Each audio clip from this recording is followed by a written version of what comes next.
सुंदर भाटी एक ऐसा नाम जिसकी चर्चा पश्चिमी उत्तर प्रदेश ही नहीं बल्कि दिल्ली, गुड़गांव सहित कई राज्यों में कुख्यात गैंगस्टर के तौर पर मशहूर है। वहीं योगी सरकार के सत्ता में आने के बाद माफिया गुंडों के खिलाफ जीरो टॉलरेंस की नीति के चलते सुंदर भाटी को उम्र कैद की सजा सुनाई गई है। पहली बार ऐसा हुआ जब सुंदर भाटी को किसी मामले में सजा सुनाई गई है। नोएडा पुलिस कमिश्नरेट की तत्परता और समय पर साक्ष्य पेश करने पर सुंदर भाटी को सजा सुनाई गई।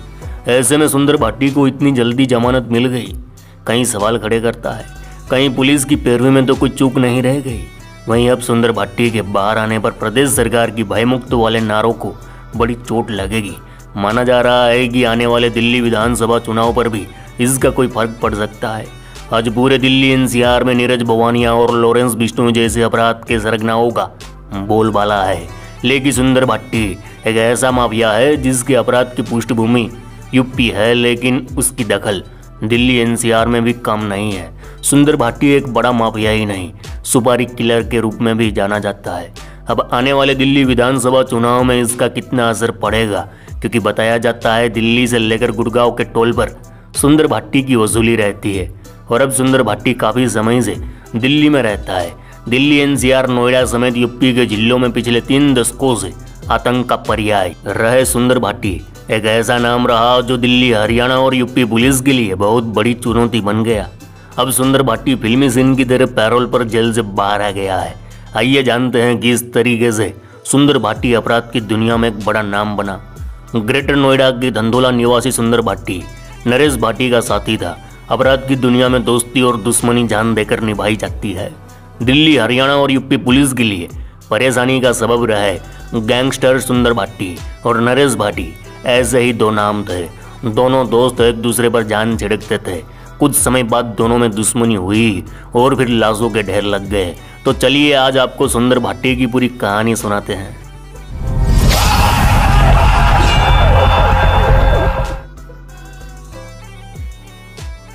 केम छो मजामा?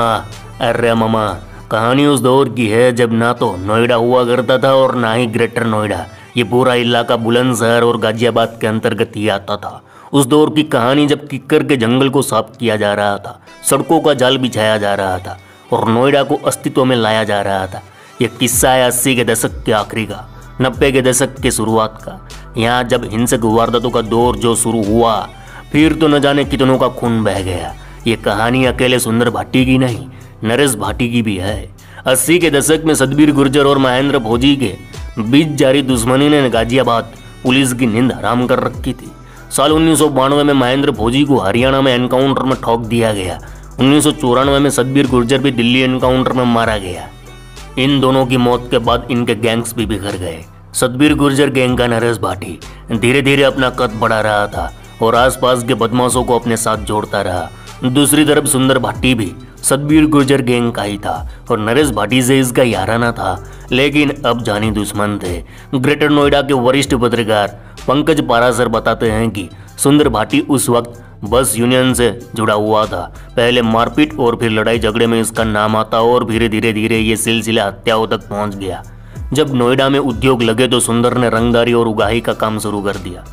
92 में जब नोएडा बना था और तभी सुंदर भाटी का उदय हुआ था। फिर कुछ लोकल नेताओं ने चुनाव में उसका जमकर इस्तेमाल करना शुरू कर दिया। पंकज पारासर बताते हैं कि साल 1997 में नोएडा, दादरी और जेवर जोड़कर गौतम बुद्ध नगर जिला बना था। सुंदर भाटी ने उद्योगपति और कारोबारियों से रंगदारी वसूलनी शुरू कर दी थी। वे कहते हैं रंगदारी वसूलने को लेकर कुछ हत्याएं भी हुई, जिनके आरोप सुंदर भाटी गैंग पर लगे। एक वक्त बाद बदमाश राजनीति की ओर भागते हैं। इसका राइवल गैंग था नरेश भाटी गैंग। नरेश भाटी जिला पंचायत अध्यक्ष बन गया था। जिला पंचायत अध्यक्ष रहते हुए उसका कत्ल हुआ था। यह आरोप भी सुंदर भाटी पर ही लगा था। उस मामले में गवाह और सबूत नहीं मिले तो सुंदर भाटी बरी हो गया था। सुंदर भाटी पिछले 12-13 सालों से जेल में है। पुलिस ने उसे साल 2014 में ग्रेटर नोएडा के धंधोला से गिरफ्तार किया था। ग्रेटर नोएडा में सुंदर भाटी का गैंग D11 के नाम से पुलिस की फाइलों में दर्ज है। 28 मार्च 2004 को गौतम बुद्ध नगर के जिला पंचायत अध्यक्ष नरेश भाटी की हत्या कर दी गई थी। इससे पहले साल 2000 में भी नरेश भाटी पर हमला हुआ था, जिसमें उसका गनर और ड्राइवर मारे गए थे। इससे पहले सुंदर गैंग और नरेश गैंग के बीच कई सालों तक गैंग वॉर चला। हिंदुस्तान अखबार की रिपोर्ट दावा करती है कि इस दौरान दोनों ओर से 50 से अधिक लोगों की हत्या हुई। ऐसा कहा जाता है कि नरेश भाटी जिला पंचायत अध्यक्ष का चुनाव लड़ने की ठान चुका था। वहीं सुंदर भाटी भी जिला पंचायत अध्यक्ष बनना चाहता था। इसी को लेकर दोनों के बीच दुश्मनी हुई, गैंग वॉर शुरू हो गया। ट्रक यूनियन के दोनों अध्यक्ष की हत्या तक हो गई। नरेश भाटी जिला पंचायत अध्यक्ष बने, लेकिन साल 2004 में उनकी हत्या हो गई। उनके मर्डर के बाद इस गैंग की कमान नरेश के भाई रणदीप ने संभाली। नरेश का भांजा अमित कसाना भी गैंग का हिस्सा बन गया। कुछ लोग ये भी बताते हैं कि सुंदर भाटी को नरेश भाटी का साथी भी बताया जाता है। नरेश भाटी सतबीर गैंग का हिस्सा रहा। सुंदर और नरेश के बीच जब दुश्मनी हुई तब इसने नरेश पर कई हमले किए। आखिरकार एक दिन लाल बत्ती की कार में ही नरेश भाटी को भून दिया गया। उसके साथ जो पुलिस वाले थे उनको भागने को कह दिया गया था। बाद में नरेश भाटी के भांजे अमित कसाना ने सुंदर भाटी को मारने की सौगंध ली। फिर सुंदर भाटी की दुश्मनी अमित कसाना से हो गई। अमित कसाना ने सुंदर पर हमले किए, वह भी कई बार, लेकिन वह बचता रहा। लेकिन इस गैंग वॉर में कई लाशें गिरी थी। पंकज पारासर बताते हैं कि सुंदर की राजनीति महत्वाकांक्षी थी। वह हमेशा व्हाइट कॉलर होना चाहता था। सुंदर भाटी ने अपनी पत्नी सुनीता को दनकोर का ब्लॉक प्रमुख बनवा दिया था। 2005 से 2010 तक वह ब्लॉक प्रमुख रही। इसी बीच हरेंद्र के साथ सुंदर भाटी की दुश्मनी हो गई। हरेंद्र अपना कारोबार बढ़ा रहा था और ऐसा कहते हैं कि सुंदर भाटी ने उससे रंगदारी मांगी थी। वह भी लोकल गुर्जर था, उसने इनकार कर दिया। इस बात पर अदावत बढ़ गई। माना जाता है कि इसी को लेकर हरेंद्र प्रधान की हत्या करा दी गई थी। अब इस केस में सुंदर भाटी को सजा हुई। 8 फरवरी 2015 को धनकोर कोतवाली क्षेत्र के दादपुर गांव के रहने वाले हरेंद्र प्रधान की हत्या कर दी गई थी।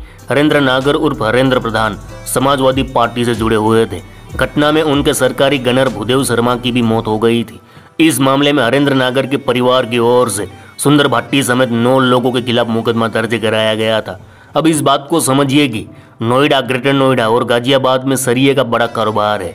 ऐसा माना जाता है कि सुंदर भाटी का अपने गुर्गों की मदद से इस कारोबार में बड़ा दखल था। इसी बीच हरेंद्र नागर का वर्चस्व बढ़ने लगा था। वह सरिये और स्क्रैप के काम में बढ़त बना रहा था। हरेंद्र जेवर विधानसभा सीट से चुनाव लड़ने की तैयारी भी कर रहे थे। राजनीति में हरेंद्र का बढ़ता कद और कारोबार में मिल रही बढ़त सुंदर भाटी को परेशान कर रही थी। आखिरकार इसका अंत हरेंद्र की हत्या से हुआ। सुंदर भाटी कोई छोटा मोटा गुंडा नहीं है रहे। आज तक की रिपोर्ट के मुताबिक पुलिस कमिश्नर आलोक सिंह खुद इस पूरे मामले पर नजर बनाए हुए थे। पुलिस ने इस दौरान सुंदर भाटी और उसके गैंग की करोड़ों की संपत्ति कुर्क कर दी। एक एक करके इस गिरोह के लोगों को गिरफ्तार किया जा रहा था और जेल भेजा जा रहा था। कमिश्नर आलोक सिंह के मुताबिक सुंदर भाटी और उसके गैंग के खिलाफ 152 मुकदमे दर्ज थे। हिंदुस्तान अखबार की रिपोर्ट के मुताबिक सुंदर भाटी के तार जतन सिरोही गैंग और राजपाल गैंग के जुड़े हुए थे। सुंदर भाटी जेल में उम्र कैद की सजा काट रहा था, लेकिन अब दिल्ली में चुनाव के बीच उसे जमानत मिल गई, जिस वजह से राजनीतिक गलियारों में हंगामा मचा हुआ है। बताया तो ये भी जाता है कि सुंदर भाटी गैंग का कनेक्शन लॉरेंस बिश्नोई गैंग से भी है और प्रयागराज में अतीक अहमद और उसके भाई की हत्या में भी सुंदर भाटी का नाम उछला था। तो मामा ऐसा है यूपी और दिल्ली एनसीआर का कुख्यात माफिया गैंगस्टर सुंदर भाटी और उसका भोकाल। कहानी कैसी लगी कमेंट में जरूर बताना। चलो इस गुज्जू भाई का राम राम, मिलते हैं फिर।